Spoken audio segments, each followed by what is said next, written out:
Hello and welcome to Midnight Readings. Today we'll be reading How Many Princesses Does It Take? Written by George. Hope you all enjoy! The end of the world, in Equestria at least, started not with a bang, but with a small popping sound. Just after noon, when the sun had ascended to the highest point in the sky, it vanished. The darkness covered the land. An event such as this was inevitably noticed. In Ponyville, the Flower Sisters all fainted.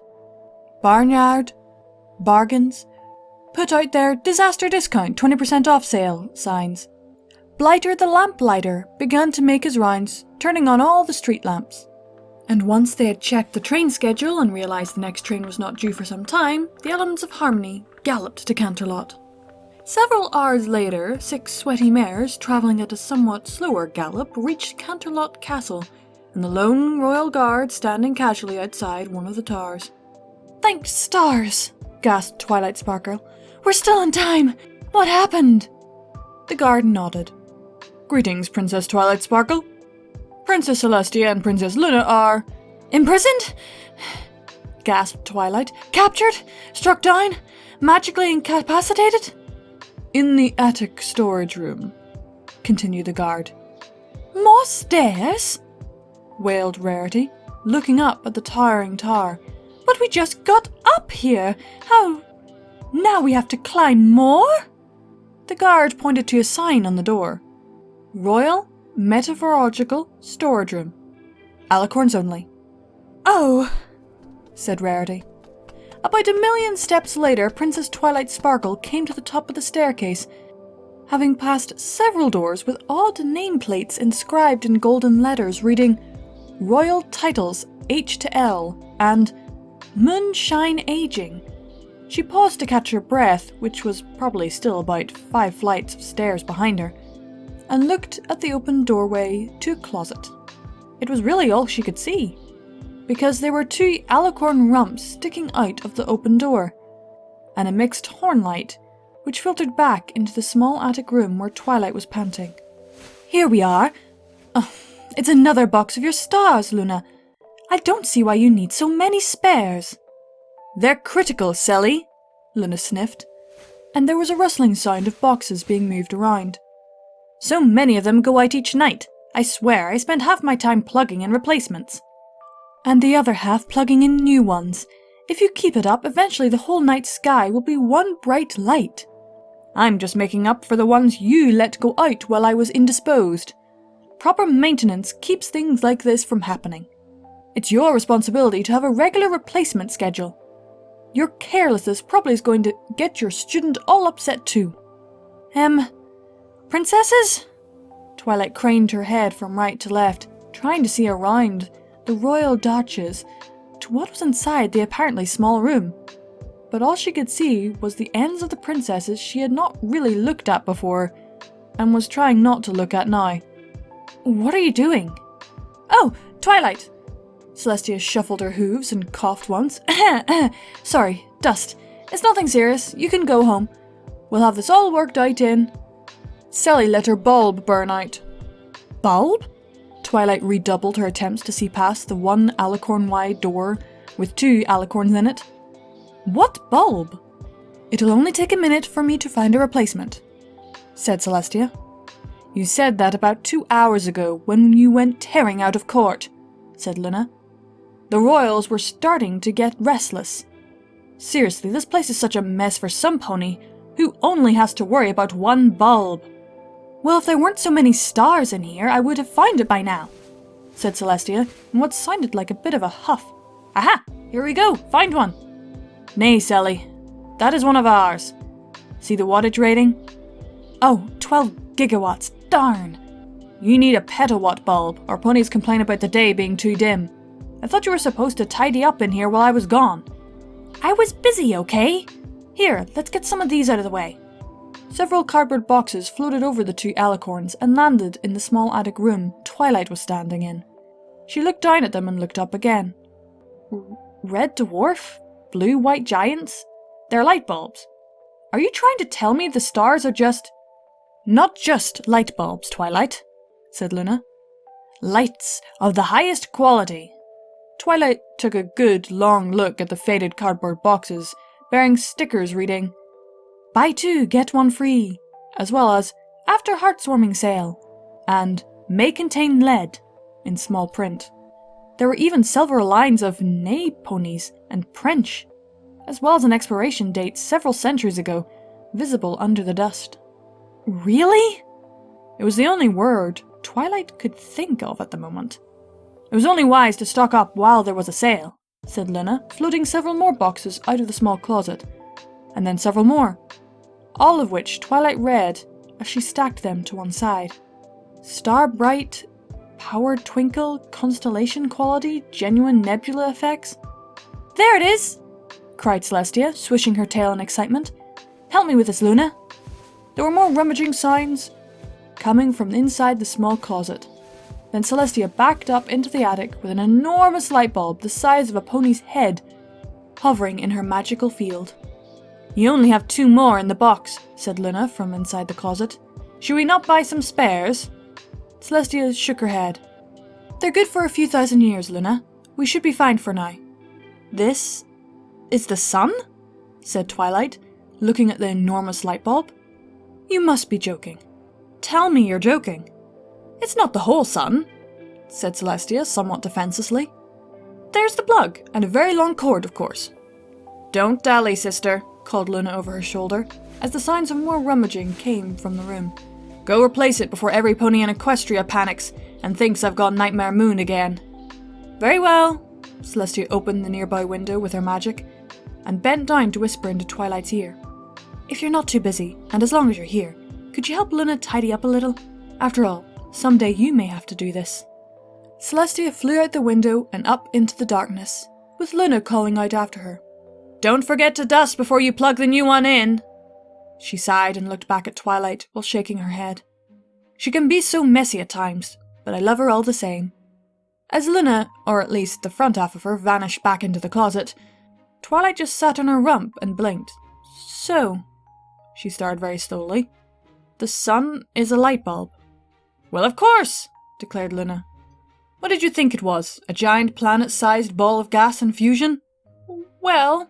Here, hold this box of red dwarfs for me. Another box proclaiming authentic, chromatic fading action floated out of the closet to Twilight. I might as well sort the shelves while Sister is out. If I go back to court before she gets the new bulb plugged in, the royals will just get all shouty. Twilight silently passed the boxes of planetary objects and stellar illumination back and forth to Luna for quite some time in the relative darkness of the attic, until the light burst into the room from the open window. Finally, declared Luna. And that's the last box. Thank you, Twilight. She floated the light bulb, much the size of a previous one, out of the closet and asked, Twilight Sparkle, do you think we should change the moon's light too? It has been a long while, and these do not last forever. Twilight? Where did you go? Several evenings later, the Castle of Friendship was nearly silent in the middle of the night, with only the sound of Twilight's quill against parchment, and Spike turning the pages of his comic book. Then there was a pop somewhere around the ceiling, and the room became significantly darker. Oh, fudge. Spike stood up and put away his comic book. A bulb blew. I'll go get a spare. No, I've got it, said Princess Twilight Sparkle. She got up from her studying and took a deep breath before walking into the closet. After all, I need the practice. Celestia sat huddled over her desk amidst the warm darkness of her castle bedroom, with a pair of candles by her side providing the only light. There was a sense of urgency to her motions as she scribbled away on a note with a quill clenched between her rigid teeth and an intent gaze that never left her frantic writing for a moment. Well, she was applying ink to paper, but writing was probably not a good description of her activity. Slowly turning her own coat into Princess Luna's colour by way of splatters probably was more fitting. Her entire muzzle was ink black, with little rivets of ink still dripping onto the table as she wrote, and several empty inkwells lay scattered nearby, with their contents having been poured into a water glass so that the Princess of the Sun could dunk her tightly clenched and somewhat frazzled quill in without tipping it over. Again, with a faint creaking of the door, Princess Luna slowly proceeded into the bedroom, casting a bright horn light around her as she paused for a moment to watch Celestia write in such an awkward fashion, then strode slowly up to her side. "So," said Luna, casting a long, evaluating look over Celestia's head, and in particular her unlit horn and limp pink mane. "Power's out again?" "She's blue," said Celestia, somewhat muffled due to the quill in her teeth. "Didn't want to take a couple of hours to go looking for a spare in the desk drawer downstairs. This is too important." Luna giggled. "Fear not, sister of mine. I hath been careful to always carry a spare."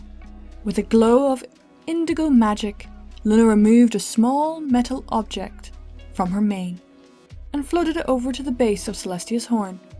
It only took a few moments to install, and the golden light of Celestia's magic filled the room once more, allowing her to spit out the dripping pen. "Thanks, sis." Celestia gave Luna a quick inky nuzzle across the neck and pulled another fresh quill out of a box with her restored magic. "Think nothing of it." Luna scooped up a wad of tissues in her magic and started mopping at her damp neck before the ink could dry. "Although I have to ask, what's your hurry?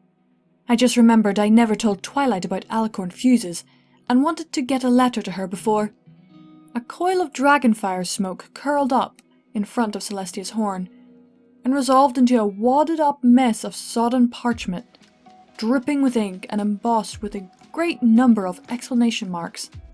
It plopped to the desk, slowly adding its own ink, slick to the splatters and blobs of ink Celestia had already spilled, but quite clearly scribbled at the top of the crumpled sheet were 3 familiar words, although in an unfamiliar fashion.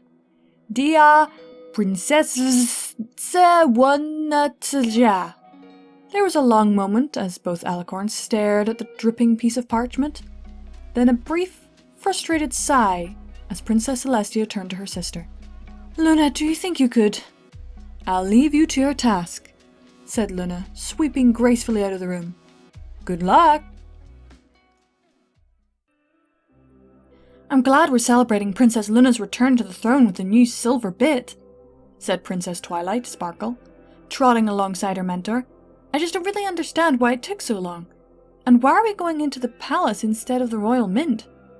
"I didn't want to spoil the surprise while you were in public," said Celestia. "I know how you get when discovering new things." "I do not," protested Twilight, then immediately backpedaled. "I mean, if you think it's appropriate for us to view the proofs in private before the official ceremony at the Mint, I'm not going to argue, because you know best about these things. Not that I overreact to discovering that entire sections of the world that I thought ran in some rational fashion are actually completely whacked, I mean different. I'm just glad to have some help with the national treasury again," admitted Celestia. "All those golden bits across the nation, no real way to make a change. I was afraid Luna would want her silver to be at 10-bit coins. But she surprised me. Quarter bits do make far more sense, and her moon is far more productive, since it's closer." "Moon?" Twilight's steps faltered. Then she ran to catch up as Celestia had made a turn into the royal gardens. "She mines the moon for silver?" "Not exactly. We're almost there, and you will understand far better with some visual aids." "Oh, of course."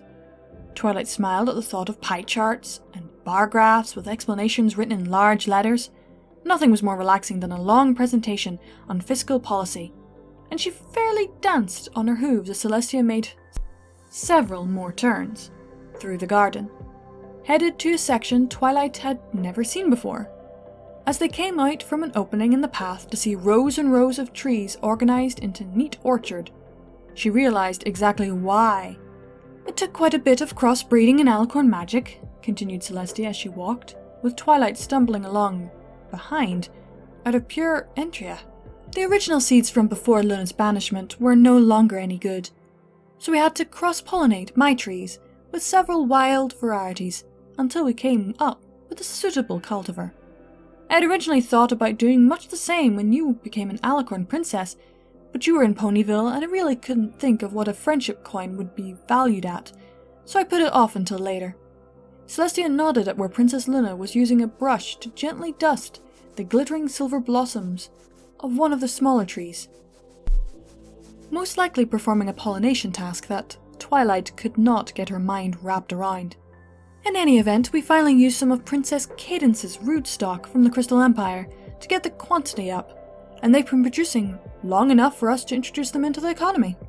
Celestia tapped one hoof against the silvery trunk of a nearby tree, caught the glimmering silver quartz bits that fell from the foliage, and presented it for Twilight's examination.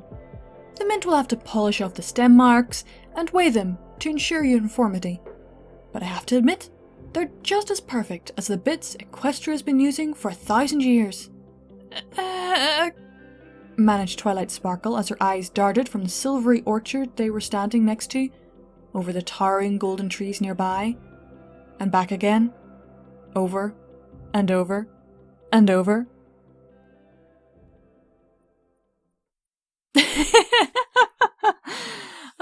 These were just some little short stories that were all sort of in one story, all linking together in different ways.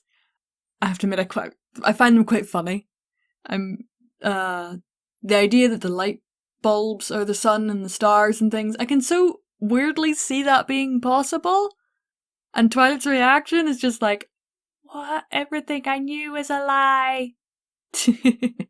I hope you all enjoyed. That was a compilation of stories called How Many Princesses Does It Take? Written by George.